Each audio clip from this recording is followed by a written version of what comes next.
Parents of Reddit, what is the one thing you most regret saying to your child? Funnier than a regret. One time I told my 4-year-old daughter that I was making mommy a cocktail because it would make her happy. Now every time my wife gets mad, the girl says, "Mommy, you need a cocktail." Sounds like it's time to start bartending lessons for that observant girl. Or just strap a bottle of gin around her neck so she can be like one of those whiskey-carrying St. Bernards in times of need. When my son was little, 3, and an absolute terror, one time I pointed down a road that we never go down and said, "That's the road the bad kids go." When he would misbehave, I would say, "Do we need to go down the bad kids road?" And he would instantly get in line, until he didn't. Then I had to follow through with my threat, drive him down the bad kids road, and there was nothing there. He must have been 5 or 6 at the time, but even then, the symbolism was not lost on him. Go down the bad kids road and nothing really happens. I mean, you could have paid a homeless guy to kidnap him for a few hours. When my daughter was around 8, I told her that a lot of the words that Daddy used were grown-up words and that she shouldn't use them herself. Then she worked out what they were, and she said that I shouldn't use them either. I agreed, and in a fit of noble intention agreed to the swear jar. $1 a swear, to be all paid on her 18th birthday. I owe my 16-year-old daughter about $14,500. She's kept meticulous records, including a signed agreement from the year 2009. You better pony up. She's probably planning the first swear jar financed college education. I convinced my 9-year-old that he would get his third eye at 10. Pediatricians now recommend waiting until at least age 12 before introducing LSD to your kid. I told my son that the dummy fairy came and took all his dummies away because he was far too big for them now, and that the fairy would give them to new babies who need them.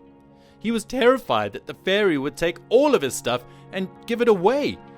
He also was really angry at babies. Kid isn't even grown and already hates communism. McCarthy would be proud. Yeah, buddy, you can watch TV before bed. Every night now, we watch Cars. I saw an interesting talk about this. Basically, kids like to watch things over and over again because they haven't fully developed their memory or observation, and so can skip over entire subplots while watching a movie or forget them entirely. So while you're watching the red car pave a road for the 10th time, your kid is noticing new details about the movie and also cementing the memory in their mind. This is also comforting to the child because they find comfort in being able to predict the world, and watching a movie over and over again, it starts to get predictable, even for a toddler. I'm not a parent, but I can tell you one thing that my mother told me after I had grown into a fully functioning adult. If you weren't my daughter, we wouldn't be friends. Cuts deep, even to this day. I don't remember exactly what I said, but my son was playing basketball at his school and had just made a basket, but accidentally did it on the wrong side of the court, and he was humiliated. I said something smart-arsey trying to lighten the mood, and it totally backfired. My son turned away and burst into tears. I felt so low. I apologized, but the damage was done. I regret it. Just the other day, my 4-year-old daughter was in her usual 100 questions per hour mode. It was morning, and I'm not one who likes a lot of words before 10 a.m. and said, "Can you please stop asking questions? I don't have the answers for everything." In a slightly sad and disappointed voice, she said, "Okay, Dad, I will stop asking questions." I immediately felt like S and still do several days later. Mommy and I had a talk with her to remind her to keep asking questions, and I think she quickly forgot what I had said anyway. I hope. Next time she's asking questions, turn it around on her.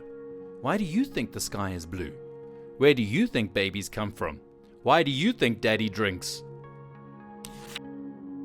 My mother once, in a fit of anger, called me retardo mutant pig girl. I think it was to avoid cursing at me. It's been at least 25 years, and my sister and I have never let her forget it. boy, does she regret it. Edit. It was really funny at the time. My sister and I laughed at her and she got over whatever it was that infuriated her. I think I was at that adolescent age where I probably did something unbelievably irritating. My mom was never verbally abusive. I am not in the least scarred by this, and I know at a visceral level that I'm not retarded, mutant, or a pig. I own the girl label. I am, however, very touched by everyone hurt on my behalf, or who have shared the ways their moms did verbally abuse them. Internet hugs and loves to you. My mom was a cursor. One time I said some smart-ass thing because she was being unfair. I don't remember what it was, but I remember that she called me a son of a bee. And I looked her in the eye and said, "Yeah, I really am, aren't I?" One day as I was walking in from work, my wife met me at the door on her way out. She needed a break from our argumentative 10-year-old daughter. My wife muttered under her breath, "I need to leave before I punch her in the face." Our daughter heard and immediately burst into tears. That's why my parents spoke English. I'm from Germany, for adult conversations. Every time there was something going on, they'd switch. Too bad I was a fast learner and picked it up quite nicely. Not my child, not that big of a deal, but it was my first experience with telling children something you shouldn't. My friend's son is now about 18 months. This summer when his mom was away, I went over to help with babysitting and have our first bros night in. He's at that stage where he understands that conversations exist and tries to join in by making sounds, but he hasn't said an actual word yet. It's cute because he does it mainly in places where people talk to each other, e.g. outside for a smoke, around the coffee table, or in a public place. As he was talking to me, he suddenly said "tete" to me. It sounded sort of like teten, which is dialect Flemish for titties. Both me and my friend were in a frat once where it was said that titties is always an appropriate response and or request. It's been a running joke for us ever since. In trying to be funny, I replied to him with "yes, titties" in Dutch. My friend laughed. It happened a few times over the day, and because my friend kept laughing at it, the kid assumed what he was doing was good, and suddenly didn't stop saying it. And he really didn't stop. We took the dog out for a walk and he screamed "Tete" as people passed by. I had stopped reinforcing it after we realized he didn't stop, but even without my help, every time he said it, it became closer and closer to the actual pronunciation. In the end, he got scarily close to the Flemish pronunciation in our regional dialect. Luckily, my friend lives in the Netherlands where the Flemish dialect isn't really understood, especially from a baby. I left the day after and his mom came back home. Luckily, she never realized what her son kept saying. She's Dutch, so doesn't innately understand an obscure Flemish word. I was told that the kid moved on from saying it after about a week. I learned a valuable lesson that day. Getting kids to say wrong things is incredibly fun, but can become terrifying once you realize there isn't an off switch and mom is going to be home soon. That happened with my cousin. When he was learning how to talk, he couldn't quite say hungry and said horny instead. We all thought it was hilarious until he started screaming, "I'm horny," in public places. I forgot how smart my daughter is. When she was 2, she asked me for the code for my phone because it went to sleep when she was playing some app I downloaded. I told her 1234 because it's the ultimate code. Anyways, she remembered it and was able to unlock my phone the next day and send numerous texts and make multiple phone calls without completely knowing what she was doing. No actual harm in any of that, except phone wasn't on Wi-Fi. She found Netflix. She watched a couple of $100 worth of Paw Patrol that day. Paw Patrol used to really annoy me, but after long enough I've gained a resistance to it, like one of those animals in the desert which has to eat cacti, so they have super thick mouth skin. Years ago, when our first son was around 2 years old, we would occasionally hang out in the garage. We had tons of toys that he could push around and enjoy. But any time he happened to get too close to the street, we would press the car lock button, which would beep a couple of times. We told him the car was mad that he was too close to the street. He would then haul ass back up the driveway yelling, "Car mad! Car mad!"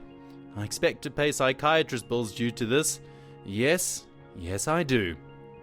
Nah, in good time he'll realize that it's not true. My little sister used to be afraid of curtains because someone said monsters were hiding behind them, lol. Not a parent, but I witnessed this. At a relative's house, and she had a friend over with a toddler. The kid was screaming and crying non-stop the whole time he was there. We were trying to talk and this kid would not shut up. So we put him in another room where we could see him but still talk over his wails. 2 days later he died. He was suffering from meningitis, which none of us knew anything about at the time. We thought he had a cold or maybe flu, but the time his parents took him to the hospital, it was too late. I will forever remember that little boy screaming and crying, and us all standing around talking, ignoring him. This is so strange to me. Did the parents not wonder what was going on? Kids often don't cry for no reason. Sure, the reason might be dumb, but it's still a reason. Sorry that happened to you. It must have been difficult. We just thought he was sick with a cold because his nose was runny. The thing that bothers me the most was our collective lack of compassion. This kid had no way to communicate how bad he must have hurt. I think it was just one of those social things, adults talking, kid being a brat, etc. In hindsight, it messes with me when I think of it. I don't know if anything would have changed if he had gotten to the hospital a day sooner. The doctors said probably not, but what else would they say? I'm 43, and this is probably one of my biggest regrets. I just wish we had paid more attention, held him, something. Not me, but when I was a baby, my mom said something along the lines of, "She's going to be smart." My grandmother immediately said, "Don't get your hopes up, you'll just be disappointed like I was with you." It's been 21 years and it still hurts my mom to think about it. I doubt my grandma regrets it though. She's never apologized for saying hurtful things like that.